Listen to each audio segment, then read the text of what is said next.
Howdy everyone, Poacher here with an Age of Magic video. In today's video we are going to do a champion spotlight video on Kabuto. When Kabuto hits level 40 he will evolve into Kabutops. It's just common knowledge for anyone out there.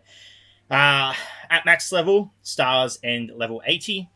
He has 2 million, just over 2 million HP. He has just over 200 speed, 205. Armor comes in at 60k. Magic damage resistance, 27k. Magic damage is... basic damage is 134k, critical hit chance is 25, and critical damage is at 282k. If we go into his stats for everyone, I'll give you a little rundown. You guys can pause this wherever you want so you can find out the exact stat of something you are after.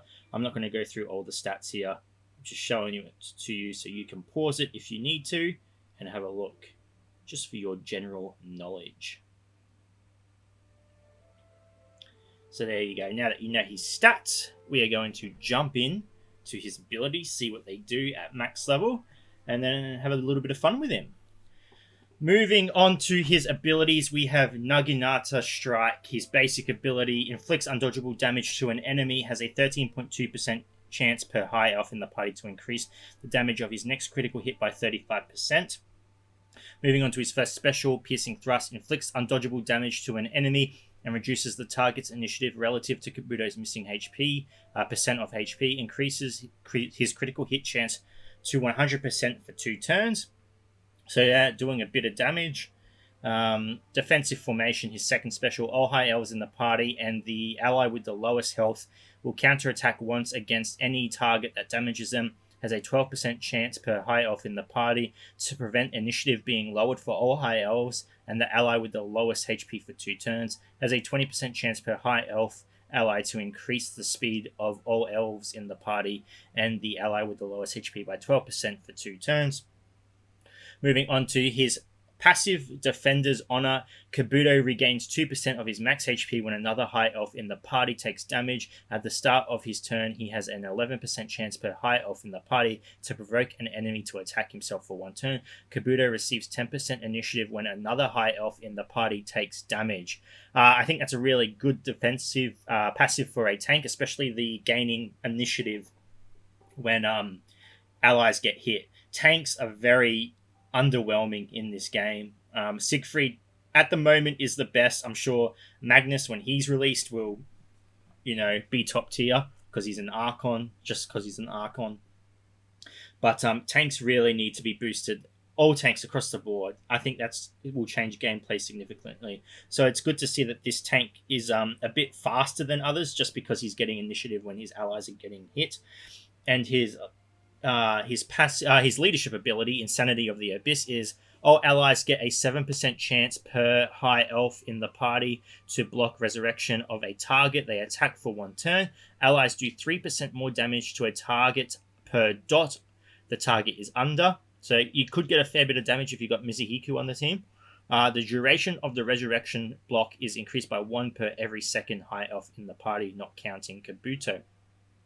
That's personally, I think that's worded weirdly. So what that means is, with Kabuto on the team, the block or resurrection lasts for 1 turn, and with a second high elf, it's still 1 turn, but then per high elf after that increases the duration. So 3 elves or 2 elves including Kabuto is 2 turns. 3 elves including Kabuto is 2 turns. 4 elves including Kabuto is 3 turns, and 4 elves including Kabuto is you guys get it, okay?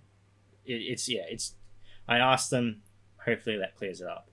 So that is his abilities. Let's jump into a battle and see how this guy plays out, and then that will be his spotlight.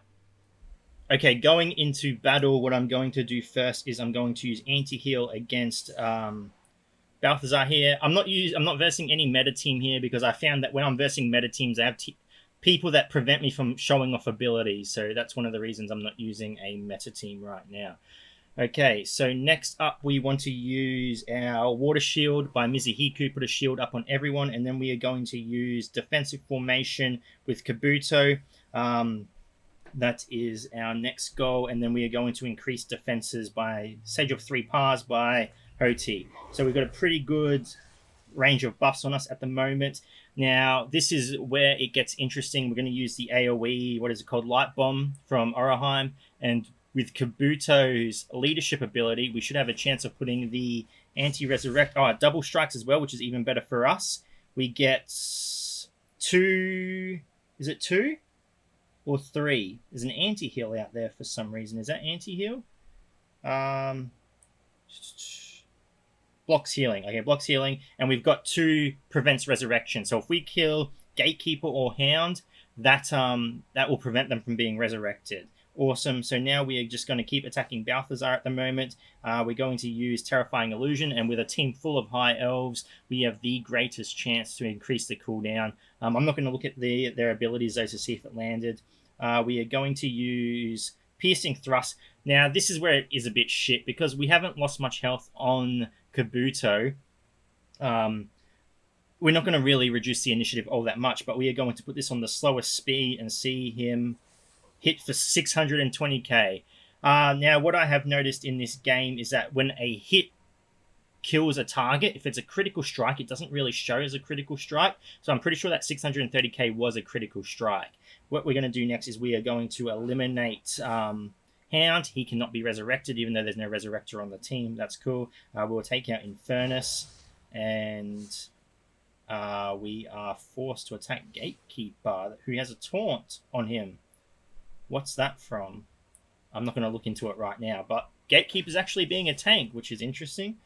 We take out Gatekeeper quite quickly. We'll go on Infernus. We'll heal up and get rid of the debuffs from Howdy. And we can just take out... there you go. You see, we apply a anti-resurrect on him as well. And then we finish off with Oraheim. So, like I said, I'm not versing a super meta team. I just wanted to use that verse that enemy so we can actually see the abilities being cast. Otherwise, if we verse a meta team, there's chances we're going to get locked down initiative with a chance that we might not even be able to cast our abilities. He's a very interesting tank. The anti-resurrect thing may be very useful. Again, most people are going to compare this team against Archon teams, and that's really going to be what people are going to, figure out if this team's worth building or not. If it can't be the Archons, is it really worth it? Obviously, they're a strong team. They look strong from this. They'll probably be able to beat Ilios teams. Probably can beat Abaddon teams. I don't know about Nuke Squad, because Nuke Squad is very quick, and the only team that really can stand up against Nuke Squads is the Archons and teams that have Mabe in it. So maybe if you can put a Mabe in the High Elves, you might stand a chance. And then there's the Archons, and then Dwarves. I'm not sure how they would verse against Dwarves. That would be interesting to see. He's a cool tank. He's definitely better than most of the other tanks in the game. Honestly, I would rank him higher than Siegfried at the moment. But remember, we've got Magnus coming out in the near soon future. So there's that to look out for. I think the High Elves are a really nice faction. But how people are going to use them, what they're going to use them against, is yet to be determined. Anyway, ladies and gentlemen, thank you so much for watching. If you do have any questions, feel free to leave a comment below. I'll answer it to the best of my ability. And wherever you are in the world, until next time, please take care of yourself.